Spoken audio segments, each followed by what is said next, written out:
सब प्रेम साहेब बंदगी। सदगुरु कबीर साहब के चरण कमलों में चरण बंदगी। महंत रामधनी दास साहब के चरण कमलों में चरण बंदगी। महंत धीरज दास साहब के चरण कमलों में चरण बंदगी। आप सभी श्रोता बंधुओं, भक्तमयी माता एवं बहनों, सभी को सब प्रेम साहेब बंदगी।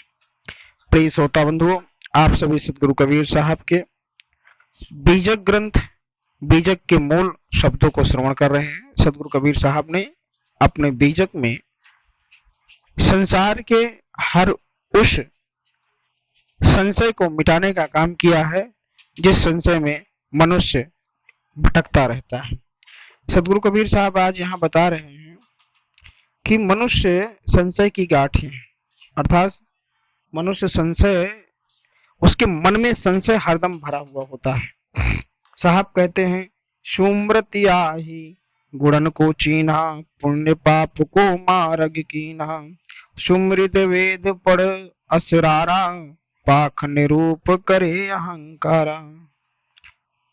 पढ़े वेद और करे बड़ाई, संशय गांठिया जाऊं नहीं जाई।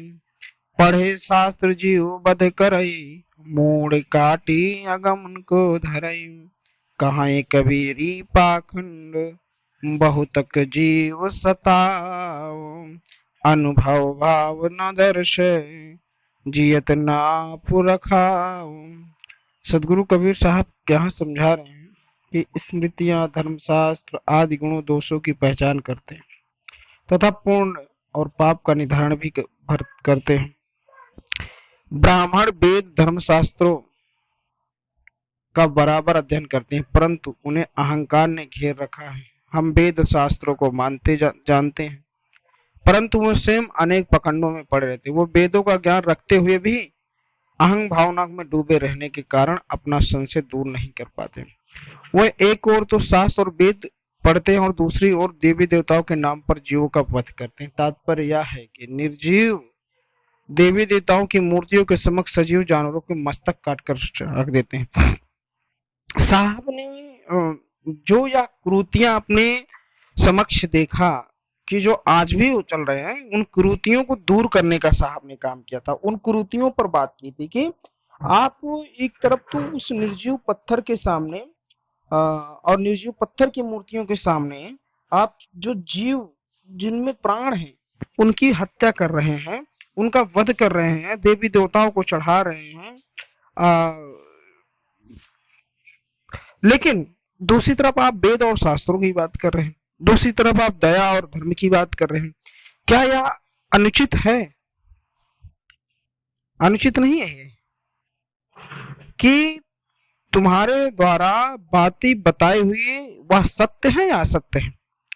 जो बात आप समझाना चाह रहे हो, जो बात आप बताना चाह रहे हो, लोगों को ढिंढोरा पीट रहे हो कि हम धर्म की रक्षा कर रहे हैं, हम जीवों की रक्षा कर रहे हैं, और एक तरफ आप जीवों की हत्या करवा रहे हैं।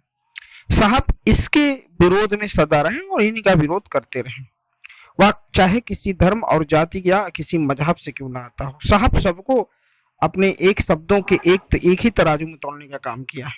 साहब आगे कहते हैं कि यह पाखंड अनेकों जीव जानवरों को सताता है। ये अपनी अनुभूत पीड़ा से भी प्रेरणा प्राप्त करते हैं कि किसी को पीड़ा पहुंचाना कितना बड़ा पाप है, या कोई सोचता नहीं है। कहने का तात्पर्य है, जो दूसरों को पीड़ा पहुंचाता वह विवेकी संपन्न मानव जीवन पाकर भी स्वयं की रक्षा नहीं कर पाता। पूरे जीवन भर दूसरे जीव जंतुओं की हत्या करके खाया, उनको मारा, उनको सताया। क्या तुम्हें समृद्धि मिलेगी? क्या तुम्हें सत्तावना मिलेगी? क्या तुम्हें क्या कहते हैं वो सुख शांति प्राप्त होगी जिस सुख शांति की तुम अपेक्षा करते हो उस ईश्वर से, वो प्रभु से, वो भगवान से, उस अल्लाह से, उस गॉड से? बंधुओं, साहब के शब्द दिल में ऐसे तीर को चुभाता है। अगर मनुष्य समझ गया तो कभी इन बीमारियों को अपने अंदर नहीं कर पाएगा। ये पाखंड की जो बीमारी है, इस पाखंड की बीमारी से वह दूर हो जाए, और जो इस पाखंड की बीमारी से जुड़ा हुआ है उसे यह तीर घाव के जैसे लगेगा, औषधि के समान नहीं लगेगी। साहब की बाणों की तीर जिनके समझ में आया वह औषधि के काम करता है और जिनको समझ में नहीं आया उसे घाव बना देता है।